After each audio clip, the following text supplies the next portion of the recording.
Morning class. Hope आप बढ़िया होंगे और पढ़ाई कर रहे होंगे।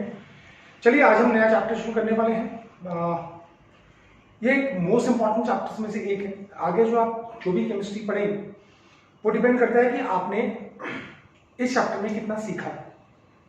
ठीक है, चैप्टर का नाम है बेटा chemical bonding in molecular structure और ये सबसे इंपॉर्टेंट चैप्टर्स में से एक है। ठीक है, तो पूरे चैप्टर को ढंग से तमीज से पढ़ेंगे। इस चैप्टर में जो भी वीडियोस मैं बनाऊंगा वो टॉपिक वाइज बनेंगे। एक टॉपिक के ऊपर, जैसे बहुत सारे टॉपिक्स हैं इसके अंदर, ठीक है, तो बहुत सारे इंपॉर्टेंट टॉपिक्स भी है और लेंथी चैप्टर भी है, पर मैं कोशिश करूंगा इसके वीडियो थोड़े लेंथी हो। क्यों? क्योंकि चैप्टर बड़ा है, अगर छोटे वीडियोस बनेंगे तो बहुत टाइम लगेगा। ठीक है, तो शुरू करते हैं चैप्टर को। Now what is a chemical bond. सबसे पहले आता है केमिकल बॉन्डिंग। चैप्टर का नाम है केमिकल बॉन्डिंग। तो बॉन्ड क्या होता है वो बात की बात है। पहले हम आते हैं what is an atom. Atom क्या होता है ये सबको आपने पढ़ा है कि बेटर हम ये मानते हैं एटम स्फेरिकल होता है, सेंटर में न्यूक्लियस होता है, न्यूक्लियस के अंदर न्यूट्रॉन्स प्लस प्रोटॉन्स होते हैं और बाहर जो होते हैं वो इलेक्ट्रॉन क्लाउड होता है जो इलेक्ट्रॉन घूमता रहता है। ये आपको पता है। ठीक है, अभी तक हमने जो एटॉमिक स्ट्रक्चर पढ़ा है उसमें हमारे पास यही एटम आया है कि सेंटर में न्यूक्लियस है और बाहर इलेक्ट्रॉन क्लाउड है। ठीक है, अब हमने साथ साथ ये भी पढ़ लिया है कि हम किसी भी एलिमेंट का इलेक्ट्रॉनिक कॉन्फ़िगरेशन करते हैं। जैसे फॉर एग्जांपल मैंने बोला लिथियम, लिथियम के पास 3 इलेक्ट्रॉन है तो इसका इलेक्ट्रॉनिक कॉन्फ़िगरेशन 1s2 2s1। जैसे मैंने बोला बोरॉन, बोरॉन के पास 5 इलेक्ट्रॉन है, electronic configuration 1s2 2s2 2p1 and so on. ठीक है, इसमें शेल्स के हिसाब से हम इलेक्ट्रॉन्स को डिवाइड करते हैं। जैसे हमने बोला ये K शेल है, हमने बोला ये L शेल है, तो जो आउटर मोस्ट शेल है इनको हम बोलते हैं वैलेंस इलेक्ट्रॉन्स और सबसे ज्यादा जरूरत हमें इसी की पड़ने वाली है। ठीक है, इसलिए ये इनर इलेक्ट्रॉन्स, ये वैलेंस इलेक्ट्रॉन्स। ठीक, अब आगे आते हैं। ये तो बेसिक था, ये आपने ऑलरेडी पढ़ लिया है। कोई भी इलेक्ट्रॉनिक कॉन्फ़िगरेशन में अंदर वाले इलेक्ट्रॉन्स, इनर इलेक्ट्रॉन्स और जो आउटर मोस्ट शेल में होंगे that's called the valence electrons. ठीक है, अब हम ये बोलते हैं कि एटम्स बॉन्ड बनाते हैं।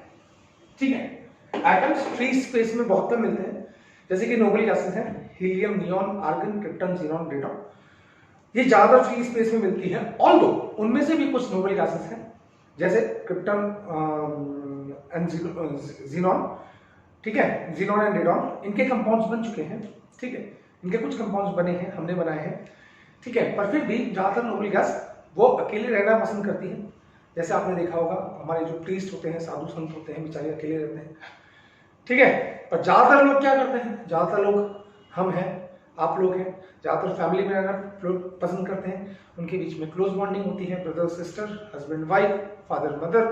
ठीक है, तो इसी तरह से हमने बोला कि एटम्स भी क्या करते हैं, एटम्स भी जनरली कंबाइंड फॉर्म में रहना पसंद करते हैं और कंबाइन जब वो होते हैं तो वो बनाते हैं बॉन्ड। ठीक है, जैसे हमने बोला कि वाटर है, सबसे सिंपल एग्जांपल, वाटर के अंदर हमने लाइन खींची, ये लाइन खींची, दिस इज व्हाट, हम इसको बोलते हैं केमिकल बॉन्ड। या हमने बोला NaCl है, NaCl को हम लिखते हैं Na पॉजिटिव Cl नेगेटिव। यहाँ पे हमने बॉन्ड को 2 लाइन से रिप्रेजेंट किया। ठीक है, अब ये लाइन, बच्चे बोलते हैं सर ये लाइन बॉन्ड है, मैंने बोला हाँ। यहाँ पे तो आपने कोई लाइन नहीं दिखाई, यहाँ पे तो आपने पॉजिटिव नेगेटिव दिखा दिया। तो बॉन्ड देखो बेटा, कोई लाइन नहीं है, कोई थ्रेड नहीं है। Bond is basically a electrostatic force of attraction, या बॉन्ड क्या है, फोर्स ऑफ अट्रैक्शन है 2 एटम के बीच में। ठीक है, अब वो कितने प्रकार का हो सकता है बॉन्ड। तो बॉन्ड क्या है, what is a chemical bond. सबसे पहला क्वेश्चन क्या है मेरे पास कि what is a chemical bond. Chemical bond क्या है, what is this chemical bond. तो हमने बोला ये अट्रैक्टिव फोर्स ऑफ अट्रैक्शन है, ये अट्रैक्टिव फोर्स ऑफ अट्रैक्शन है जो कि डिफरेंट एटम्स को एक केमिकल स्पीशीज, केमिकल स्पीशीज कौन हुई, केमिकल स्पीशीज यहाँ पे हुई वाटर। ठीक है, अब वाटर में ऑक्सीजन और हाइड्रोजन के बीच में क्या बना हुआ है, that is a bond, that is a chemical bond. वैसे केमिकल स्पीशीज क्या हुई, NaCl हुई। अब NaCl में Na और Cl, Na पॉजिटिव और Cl नेगेटिव के बीच में क्या है, बॉन्ड है। ठीक है, तो हम क्या बोलते हैं कि वो अट्रैक्टिव फोर्स जो अलग अलग या भिन्न भिन्न प्रकार के एटम्स के बीच में होता है और वो एटम्स को कंबाइन करके रखता है किसी भी केमिकल स्पीशीज के अंदर, दैट इज अ बॉन्ड। तो अब मैंने क्या लिखा, the attractive forces which holds the various atoms या वेरियस कंस्टिट्यूएंट्स, कंस्टिट्यूएंट्स एटम्स भी हो सकते हैं और आयंस भी हो सकते हैं। ठीक है, together in the form of a chemical species. Chemical species कौन हुई? जैसे यहाँ पे वाटर, यहाँ पे NaCl, उसको हम बोलते हैं केमिकल बॉन्ड। यहाँ तक समझ में आ गया? तो chemical bond is basically not a thread, not a line, it's a attractive force of attraction जो कि डिफरेंट एटम्स को होल्ड करके रखता है एक केमिकल स्पीशीज के अंदर। ठीक है, अब पहला क्वेश्चन यह है कि बॉन्ड बनता क्यों है और बॉन्ड कितने प्रकार के होते हैं। तो बॉन्ड कितने प्रकार के होते हैं ये हम चैप्टर में आगे जाके पढ़ेंगे, अभी यहाँ पे हम उसको डिस्कस नहीं करेंगे। सवाल ये आता है कि बॉन्ड बनता क्यों है। मैंने कुछ क्वेश्चन यहाँ पे लिखे हुए हैं। एटम्स कंबाइन क्यों होते हैं, बॉन्ड क्यों बनता है, कि व्हाई डू एटम्स कंबाइन, पहला क्वेश्चन। कि why only certain combinations are possible. Certain combination मतलब जैसे हमने बोला NaCl बनता है, ठीक है, बट NaCl2 नहीं बनता या NaCl3 नहीं बनता। ऐसे ही MgCl2 बनता है पर MgCl3 नहीं बनता। तो वही कि सर्टेन केमिकल कॉम्बिनेशन ही क्यों पॉसिबल है वो इस चैप्टर में पढ़ेंगे। ठीक है, दूसरी बात, why certain elements combine while certain do not. Certain मतलब डू नॉट, जैसे हमने बोला कि नोबल गैसेस जनरली कंबाइन नहीं करती हैं। सोडियम कंबाइन हो रहा है, मैग्नीशियम कंबाइन हो रहा है, ऑक्सीजन हाइड्रोजन कंबाइन हो रहे हैं, ठीक है, पर हीलियम नहीं और आर्गन कंबाइन नहीं हो रही है। क्यों, वो भी हमें इस चैप्टर में पढ़ना है। ठीक है, दूसरी बात, जब मॉलिक्यूल बन जाते हैं तो उनकी डेफिनेट शेप ही होती है। शेप्स के बारे में आगे पढ़ेंगे, बहुत सारी थ्योरीज आने वाली है तो उसके वो शेप्स को बताएगी। तो इसमें हम और क्या पढ़ेंगे इस चैप्टर में, ये सब हमें पढ़ना है कि शेप्स डेफिनेट क्यों होती है। जैसे वाटर की बेंड शेप है, ठीक है, क्यों है, ये हम इस चैप्टर में आगे पढ़ेंगे। ठीक है बच्चों, तो मेरे ख्याल से यहाँ तक समझ में आया होगा, इसको हटा दें। अब देखो बेटा आगे क्या पढ़ना है हमें इस चैप्टर में। आगे हमें पढ़ना है, क्या पढ़ना है, ठीक है, बॉन्ड क्यों बनता है वो तो हम आगे भी पढ़ेंगे। ठीक है, अब देखो इन सब क्वेश्चंस को जवाब देने के लिए मेरे पास कुछ थ्योरीज है। जैसे कॉसेल लुईस, सबसे पहले हमें ये पढ़ना है कॉसेल लुईस अप्रोच टू बॉन्डिंग। सबसे पहले हमें ये पढ़ना है, कुछ थ्योरीज आएंगी इन सवालों का जवाब देने के लिए। हमारे पास इस चैप्टर में कुछ थ्योरीज आएंगी। जैसे सबसे पहले हमें पढ़ना है कॉसेल लुईस अप्रोच क्या है, ठीक। दूसरी बात हमारे पास आएगी बैलेंस बॉन्ड थ्योरी। अभी सिर्फ बेसिक्स पढ़ रहे हैं इसका। बैलेंस बॉन्ड थ्योरी, इसको हम BBT बोलते हैं शॉर्ट में, ठीक है। फिर हमारे पास आएगी, नेक्स्ट आएगी हमारे पास valence shell electron pair repulsion theory, इसको हम वेस्पर थ्योरी बोलते हैं, VSEPR, वेस्पर थ्योरी बोलते हैं। फिर हमारे पास फोर्थ आएगी molecular orbital theory,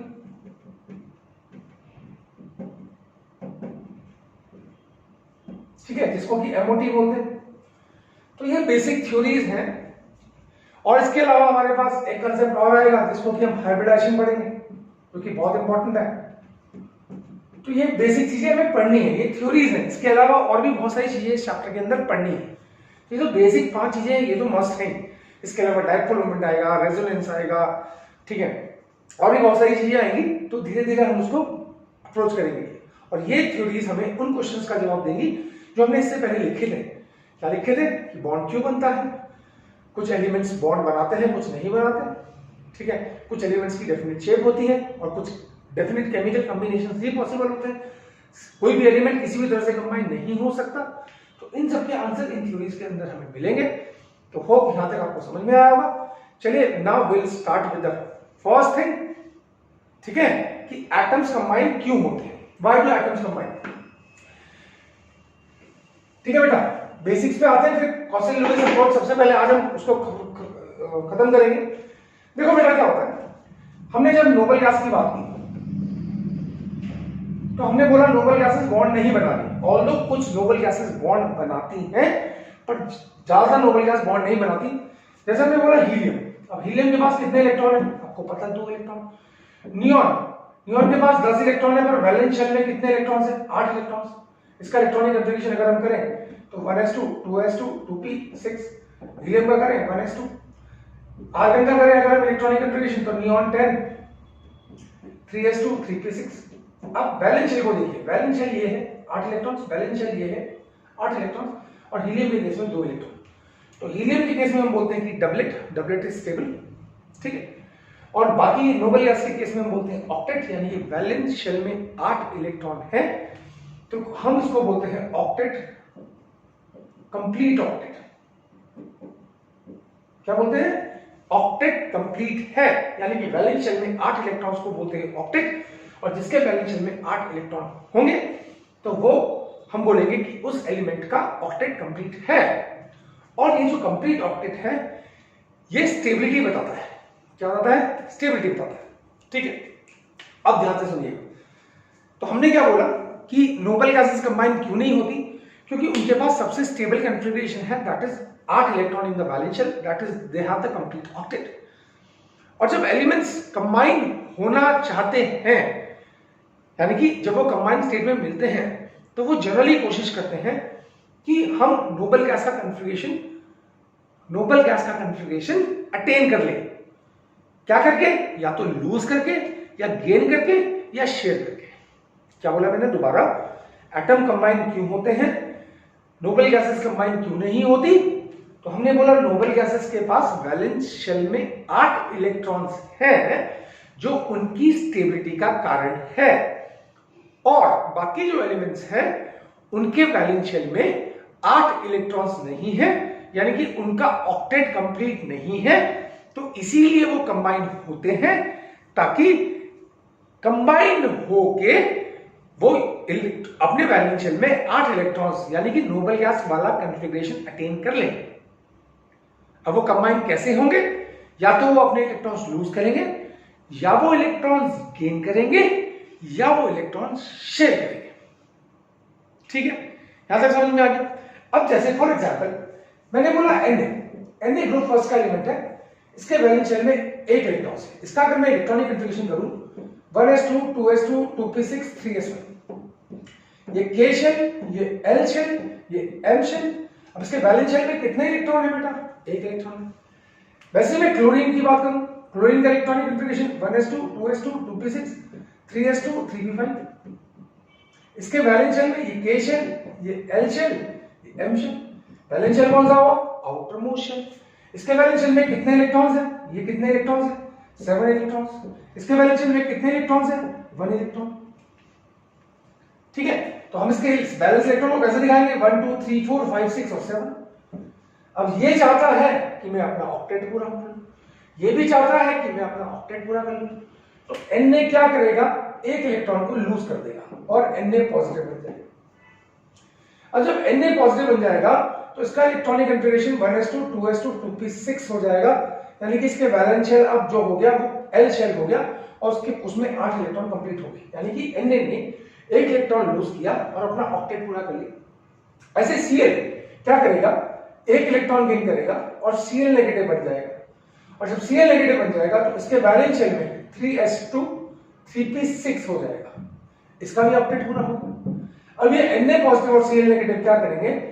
Na positive Cl negative, यानी कि इन दोनों के बीच में पॉजिटिव और नेगेटिव फोर्स ऑफ अट्रैक्शन आ जाएगा, जिसको कि हम इलेक्ट्रोस्टैटिक फोर्स ऑफ अट्रैक्शन बोलेंगे, और ये दोनों स्टेबल हो जाएंगे, यानी कि इन दोनों का अब ऑक्टेट पूरा है। नोबल गैस वाला कॉन्फ़िगरेशन इन्होंने अटेन कर लिया।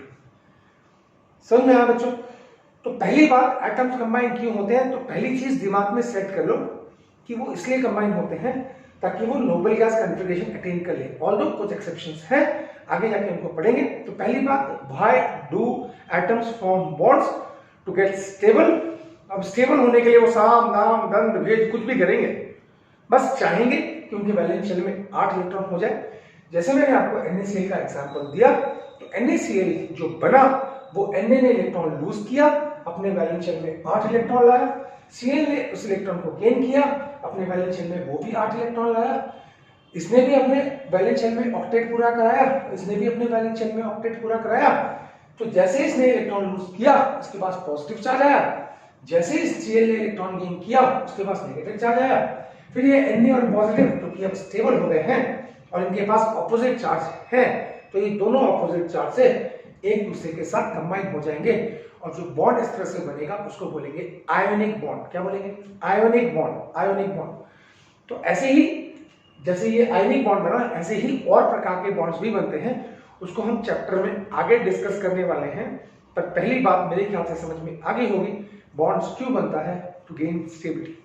क्योंकि जब वो बॉन्ड बनाएंगे, तो जब बॉन्ड बनेगा, जब भी कोई भी बॉन्ड बनेगा, कैसा भी बॉन्ड बने, चाहे वो आयनिक बने, चाहे दूसरा कोवलेंट बने, चाहे कोऑर्डिनेट बने, तो जब बॉन्ड बनता है तो एनर्जी बाहर निकलती है, और जब एनर्जी बाहर निकलती है तो जो स्पीशीज बनी उसकी खुद की एनर्जी कम हो जाती है, और जितनी एनर्जी कम हो जाएगी उतना वो स्टेबल हो जाएगा। समझ में आया? तो अब देखो क्या हुआ, दोबारा एक बार फिर एन ने इलेक्ट्रॉन लूज किया, पॉजिटिव चार्ज उसके पास आया, उसने अपना ऑक्टेट पूरा कराया। Cl ने उस इलेक्ट्रॉन को गेन किया, उसके पास नेगेटिव चार्ज आया, उसने भी अपना ऑक्टेट पूरा कराया। अब दोनों के पास ऑपोजिट चार्ज है और दोनों का ऑक्टेट पूरा है, तो दोनों आपस में कंबाइन होंगे थ्रू पॉजिटिव नेगेटिव, जिसको कि हम बोलते हैं इलेक्ट्रोस्टैटिक फोर्स ऑफ अट्रैक्शन, उसके थ्रू कंबाइन हो जाएंगे, यानी कि इनके बीच में बॉन्ड बन जाएगा। इस बॉन्ड को जो पॉजिटिव नेगेटिव की वजह से बनता है हम आयनिक बॉन्ड बोलते हैं। और जब भी बॉन्ड बनता है, यहाँ पे आयनिक बन रहा है, जरूरी नहीं है सब में आयनिक बनेगा, पर जब भी बॉन्ड बनता है तो एनर्जी बाहर निकलती है।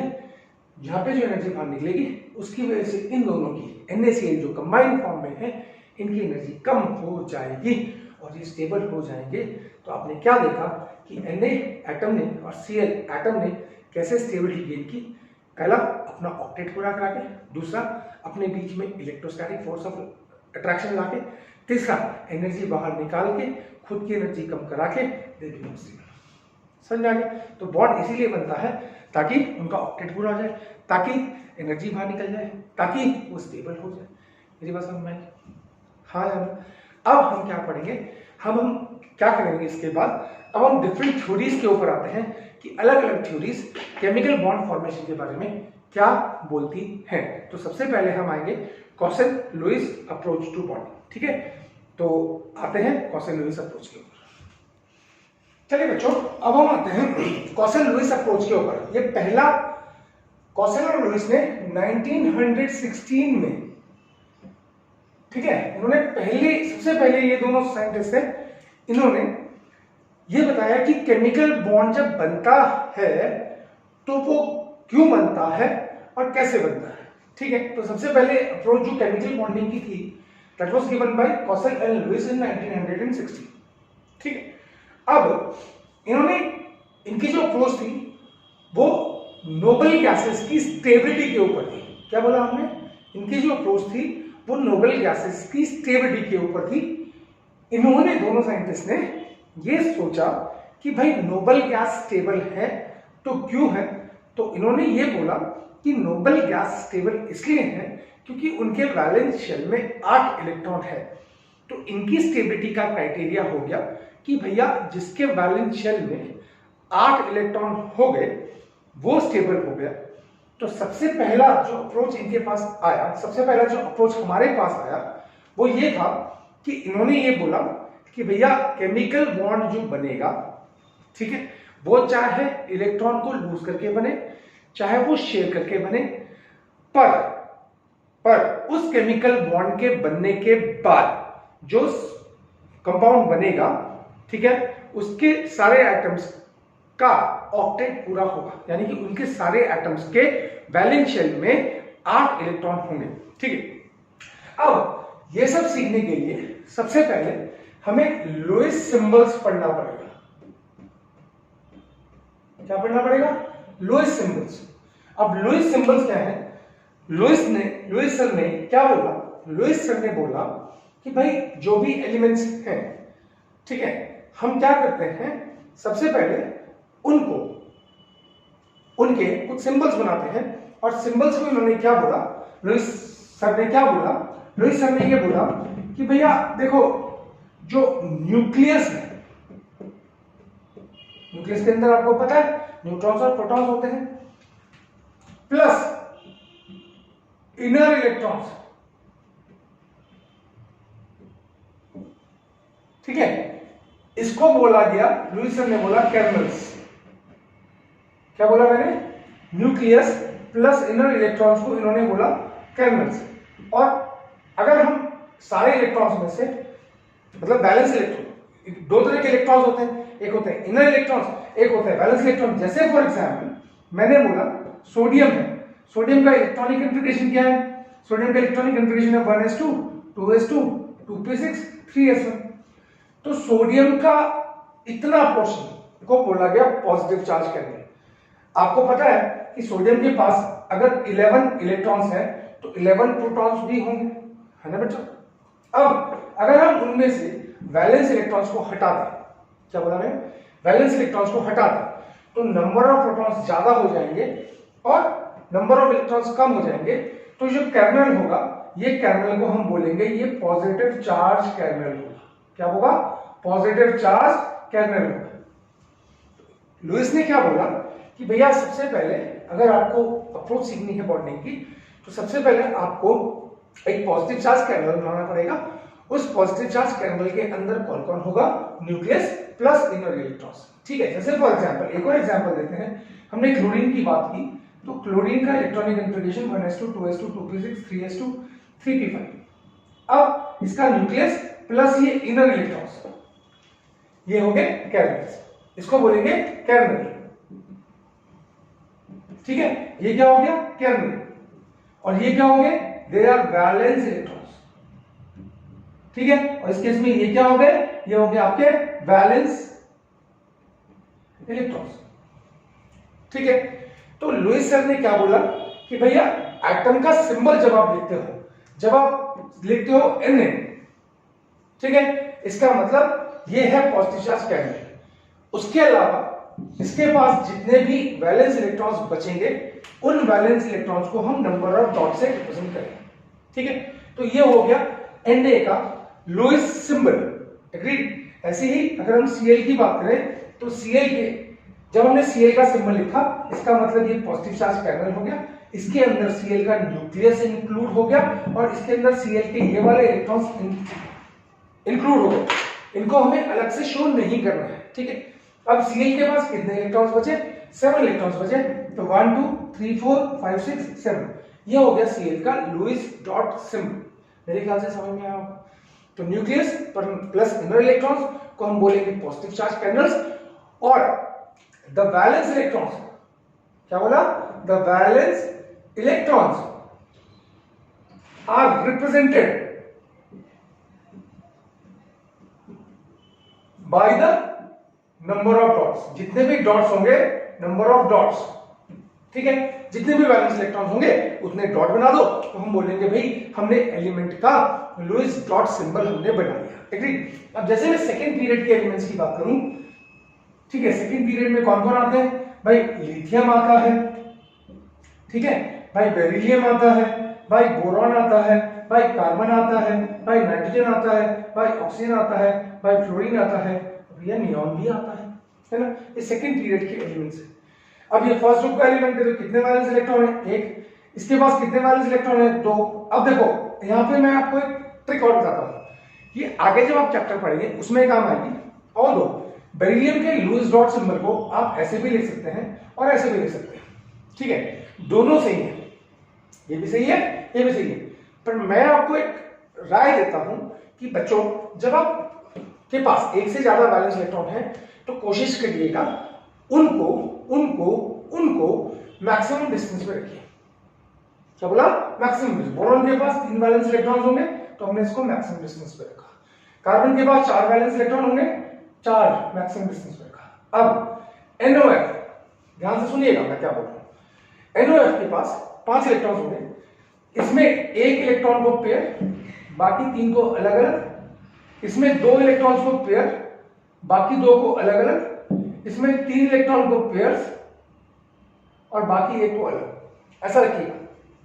ठीक है, और नियॉन में 8 इलेक्ट्रॉन्स हैं तो 8 डॉट्स हमारे पास आ जाएंगे।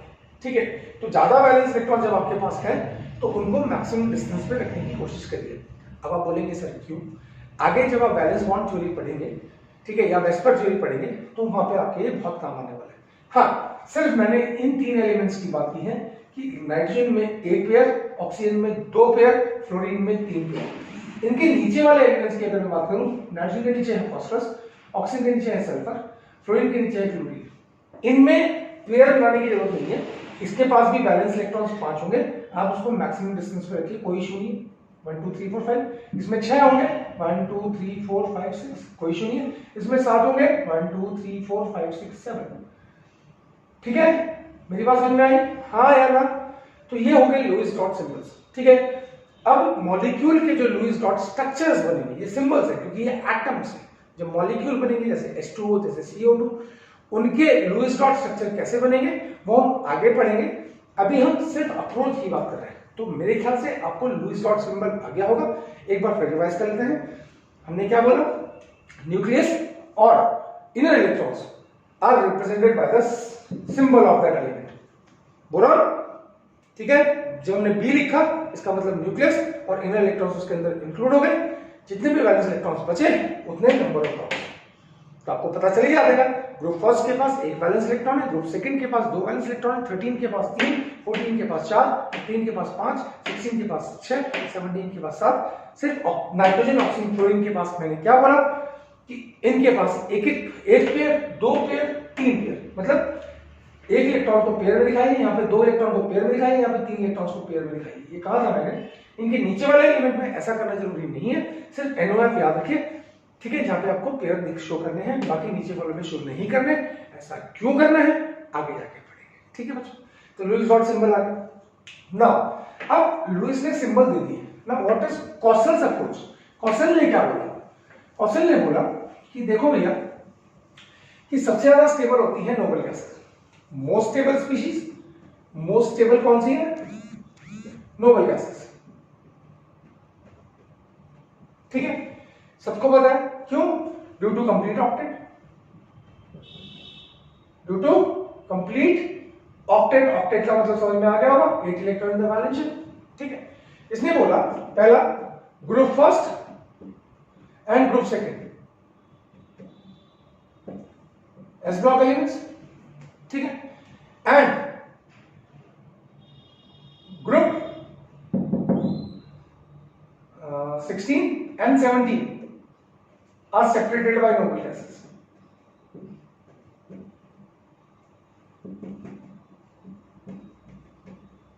अब आप बोलोगे सर ये कैसे बोल दिया? देखो मैंने ग्रुप फर्स्ट की अगर मैं बात करूं, ग्रुप सेकंड की अगर मैं बात करूं, तो lithium, sodium, potassium, rubidium, caesium, francium radio active छोड़ दो, beryllium, magnesium, calcium, strontium, beryllium. ठीक है, अब यहाँ पे ग्रुप 16, 17 और 18। ठीक है, 16 ऊस से टेपो है ना, फ्लोरीन, क्लोरीन, ब्रोमीन, आयोडीन, एसिडिन रेडियो एक्टिव है। नोबल गैसेस, हीलियम को छोड़ दिया हमने, यहाँ पे हीलियम आएगी, नियॉन, आर्गन, क्रिप्टन, जीनोन, यहाँ पे बायोएक्टिव है।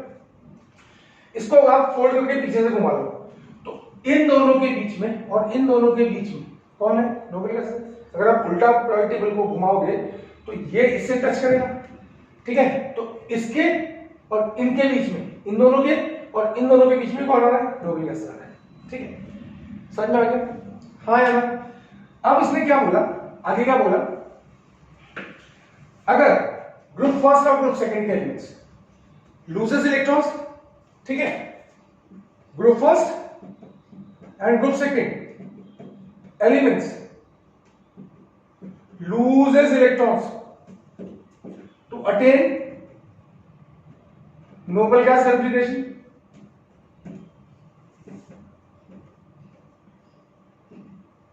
And similarly, group 16 and group 17 elements gains electron to attain noble gas configuration.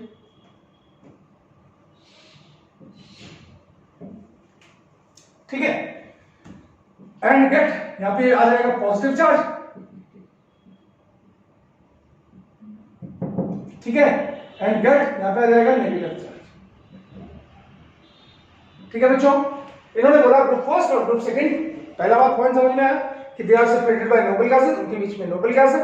और आप टेबल को उल्टा फोल्ड कर दें, ग्रुप फर्स्ट और ग्रुप सेकंड के एलिमेंट आपको पता है सबसे लेफ्ट में, और सबसे लेफ्ट में क्या होता है? सबसे ज्यादा इलेक्ट्रोपॉजिटिव एलिमेंट होता है। और इलेक्ट्रोपॉजिटिव एलिमेंट क्या करते हैं? इलेक्ट्रॉन लूज करते हैं। तो उसने बोला ग्रुप फर्स्ट और ग्रुप सेकंड के एलिमेंट इलेक्ट्रॉन लूज करेंगे, अपने बैलेंस इलेक्ट्रॉन्स को लूज करेंगे और नोबल गैस कॉन्फिगरेशन अटेन कर लेंगे और पॉजिटिव चार्ज लेंगे। इसी तरह से इन्होंने बोला कि ग्रुप 16 है ग्रुप 17 के एलिमेंट, क्योंकि बिल्कुल राइट में, और सबसे राइट में जो होते हैं आपको पता है वो इलेक्ट्रोनेगेटिव होते हैं, वो इलेक्ट्रॉन गेन करेंगे और नोबेल गैस कॉन्फिगरेशन अटेन कर लेंगे और नेगेटिव चार्ज होंगे। अब लास्ट पॉइंट इन्होंने क्या बोला, the positive and negative charge species are held together by electrostatic forces of attraction.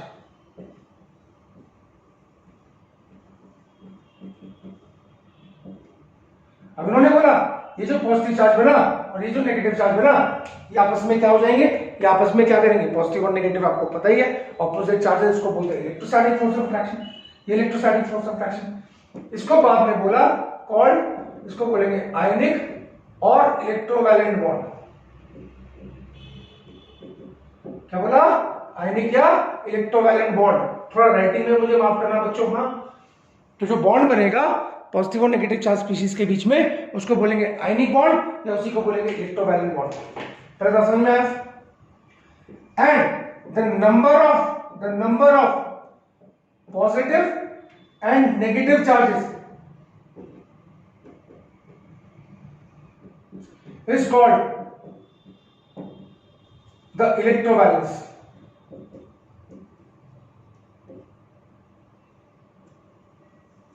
जितना भी पॉजिटिव चार्ज उनके पास होगा तो उसको बोलेंगे उनकी इलेक्ट्रोवैलेंसी। समझ में आ गया? मेरे ख्याल से ये बात समझ में आ गई होगी। अब हम इसको करके दिखाएं, पक्का पक्का पक्का पक्का पक्का, जल्दी बोलो, करके दिखाएं।